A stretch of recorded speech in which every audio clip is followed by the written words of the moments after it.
Salut, c'est Marc. Dans cette vidéo, on va regarder comment créer un calendrier de réservation pour un restaurant que vous pourrez utiliser aussi pour une autre activité. Si vous voulez prendre par exemple des rendez-vous au niveau d'un salon ou quelque chose, vous pourrez utiliser cette version-là.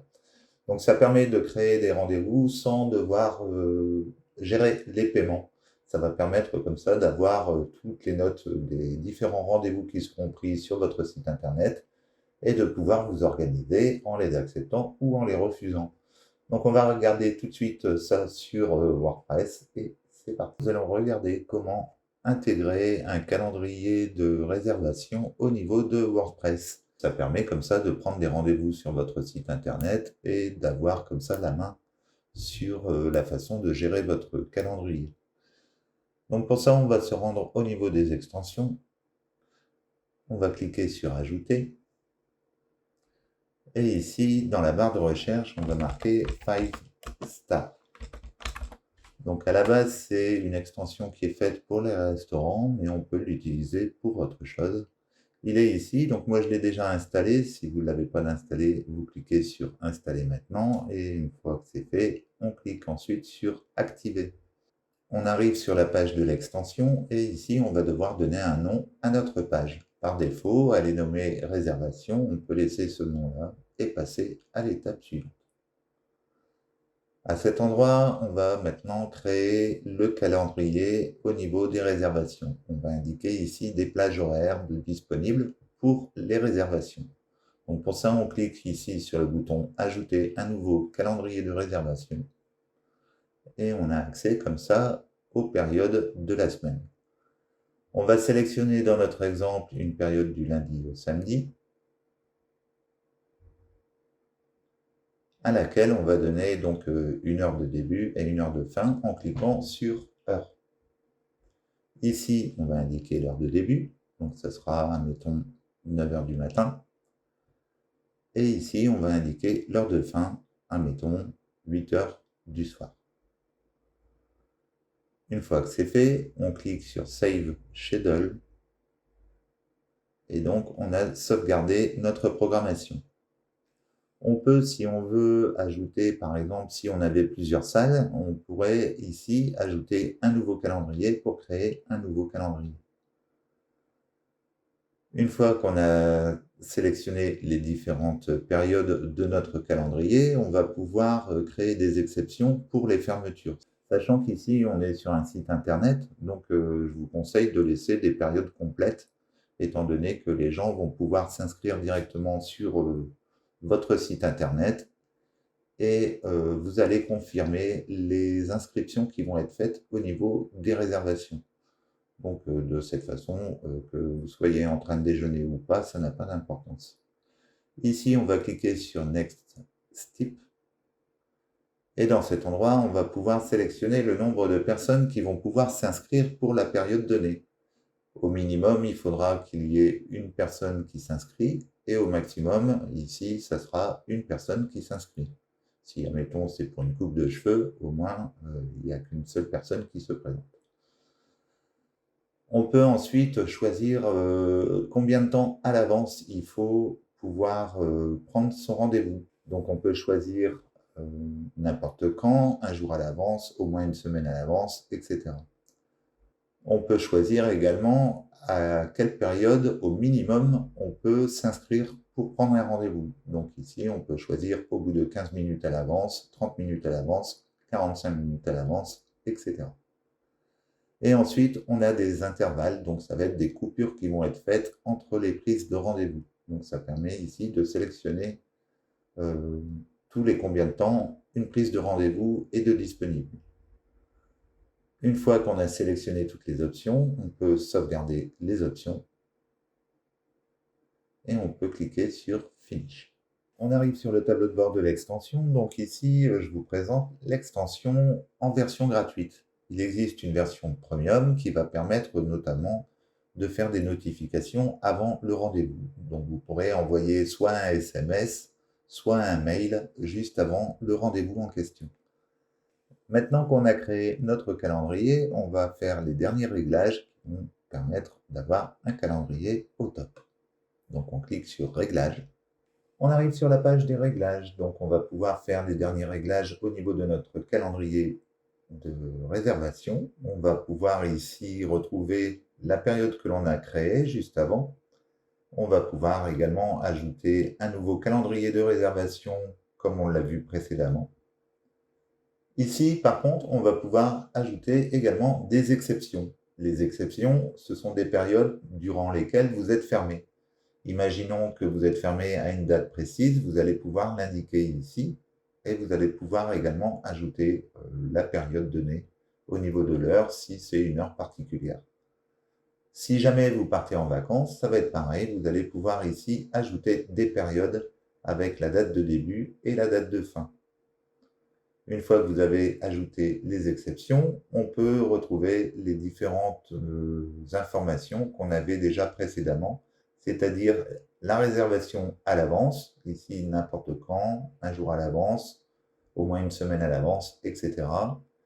Les réservations tardives, donc à la dernière minute, 15 minutes à l'avance, etc.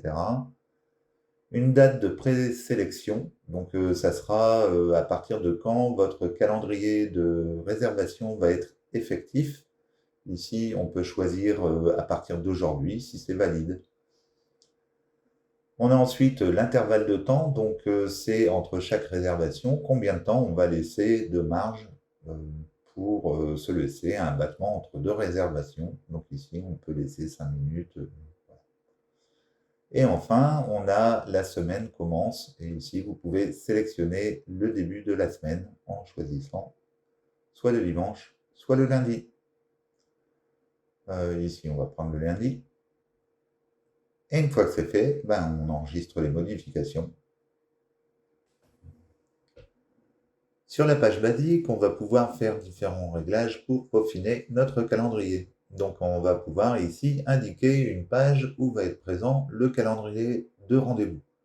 Pour ça, on va se rendre sur Page, on va cliquer sur Ajouter et on va donner un titre à notre calendrier. Ici, on va l'appeler calendrier. Une fois que c'est fait, on publie la page. On revient sur WordPress. On retourne au niveau des réservations. On appuie sur Réglages et on choisit Basique. On revient donc sur notre page. Ici, on va pouvoir sélectionner Calendrier. Et on va pouvoir passer aux étapes suivantes. Dans notre exemple, on utilise une extension qui est faite pour les restaurants, mais vous pouvez l'utiliser pour d'autres activités. C'est vraiment pour prendre des rendez-vous à une période donnée. Donc ça peut être utile simplement pour avoir les prises de rendez-vous au niveau de votre site internet. Donc ici, il est indiqué couvert minimum. On va indiquer un couvert, on va le laisser à 1, quelle que soit l'activité. On va pouvoir ensuite indiquer une taille maximum du groupe. Donc si vous mettez 3 personnes à ce niveau-là, à ce moment-là, vous aurez la possibilité d'avoir 1 à 3 personnes qui s'inscrivent pour cette période donnée. On a ensuite ici, à partir de quand on va confirmer que le rendez-vous est terminé, à partir de quelle taille de groupe. Si vous mettez de 1 à 3 personnes, si vous sélectionnez également ici 3 personnes, ça veut dire que 3 personnes pourront s'inscrire à une heure donnée. Donc, en mettant tous les éléments à 1, vous pourrez prendre un seul rendez-vous à une seule période. On a ici autorisé l'annulation d'un rendez-vous. Donc, vous pouvez laisser aux gens la possibilité d'annuler leur rendez-vous. Il suffit ici de cocher la case pour activer l'option. Ici, vous pouvez demander à ce que la personne vous laisse son numéro de téléphone. À ce moment-là, ici, vous sélectionnez si vous voulez récupérer cette information. On a ensuite un message de confirmation en attente. Donc, dès que la personne aura pris un rendez-vous, le rendez-vous ne sera pas actif. Ça sera à vous de confirmer manuellement, ou d'envoyer automatiquement les messages une fois que vous aurez confirmé votre prise de rendez-vous. Donc ici, il faut simplement marquer merci pour votre rendez-vous. Vous allez être contacté bientôt par email pour la confirmation de votre rendez-vous.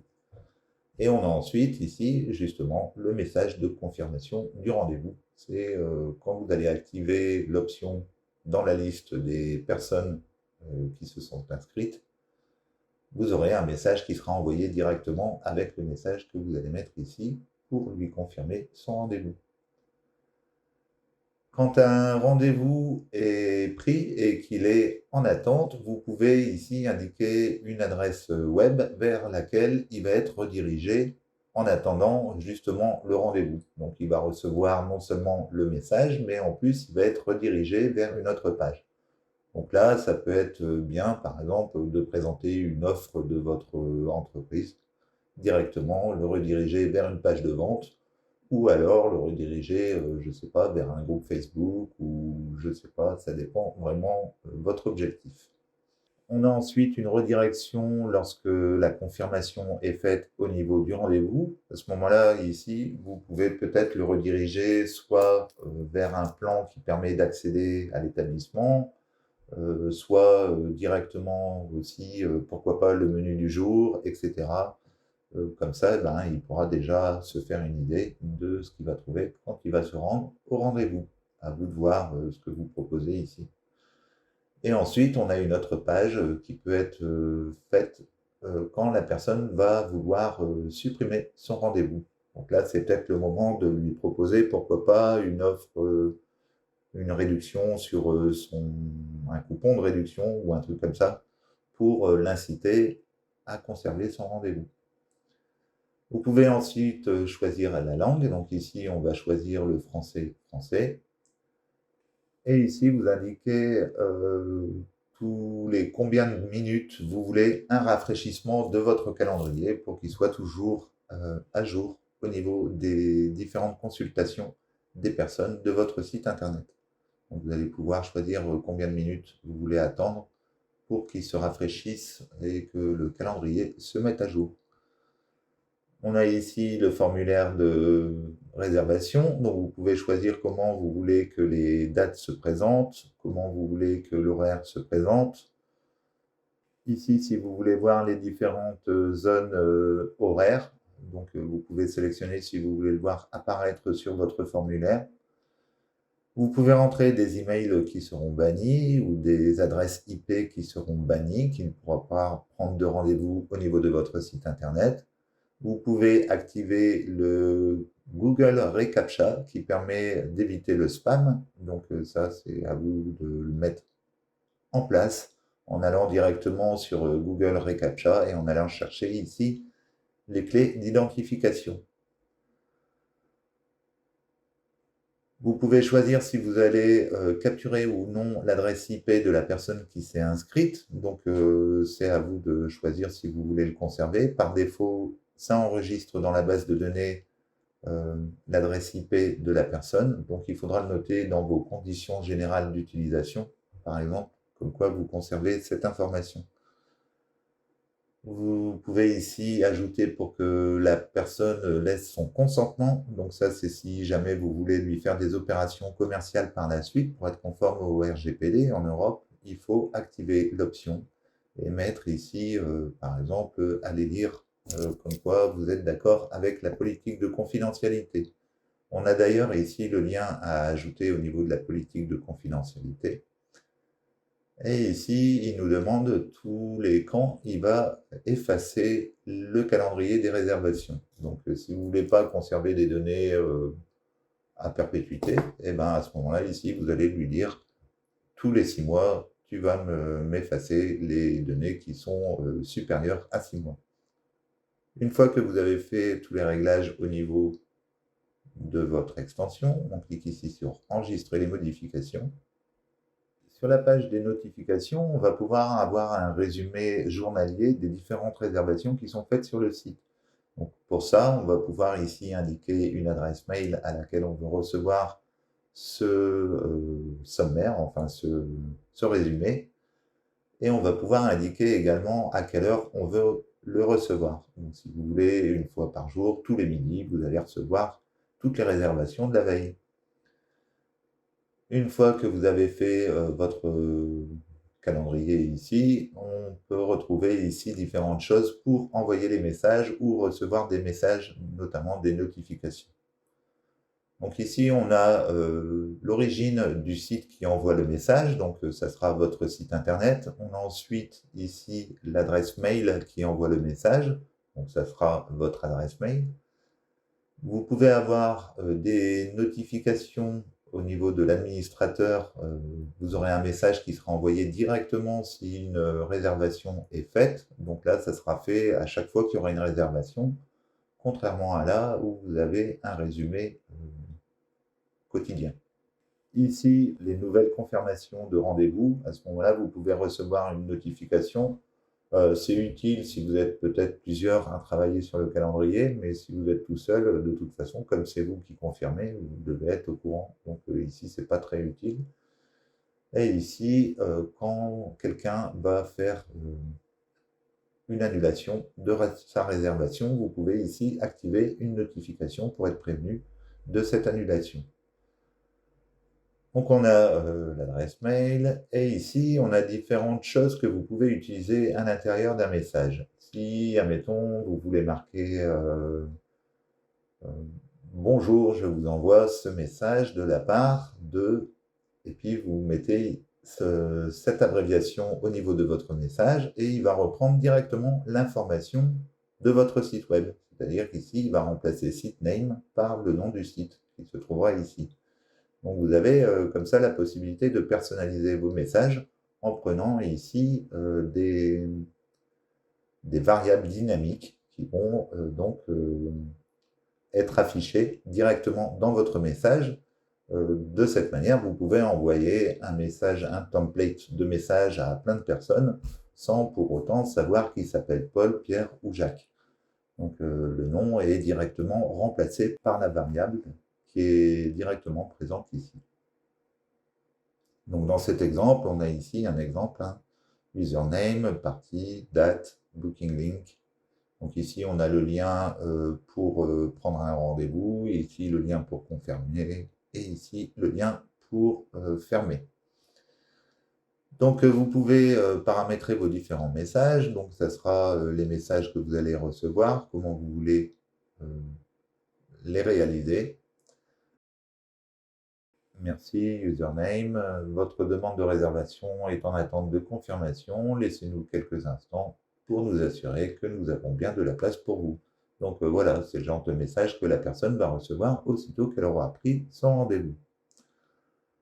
Donc ça, c'est tous les messages à rédiger. Vous pouvez les traduire avec DeepL si jamais vous avez des problèmes avec l'anglais. Vous tapez DeepL, D-E-E-P-L.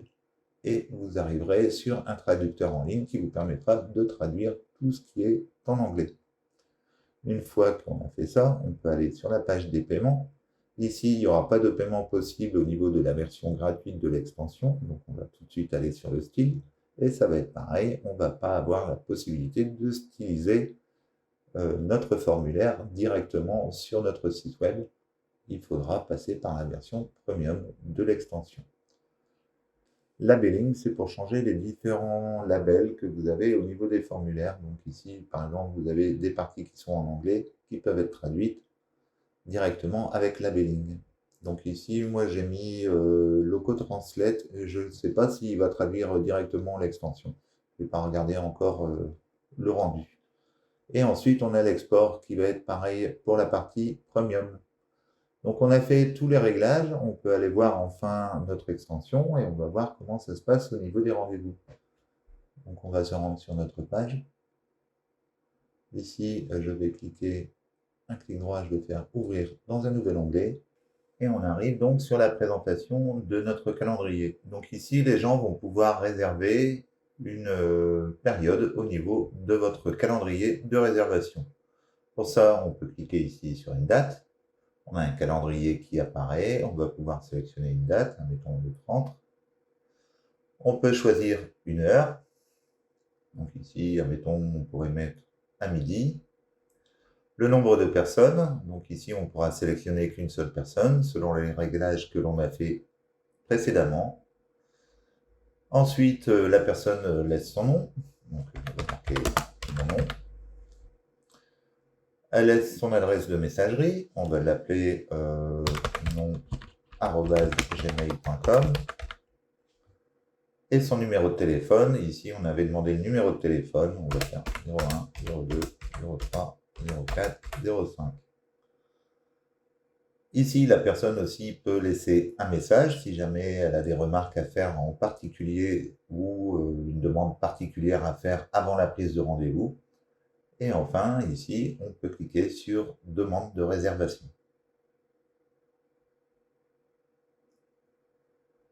Donc ici, c'est en anglais, il faudra le traduire à l'intérieur de l'interface, mais sinon, ça veut dire que le rendez-vous a bien été pris, vous allez recevoir un email de confirmation, etc., etc.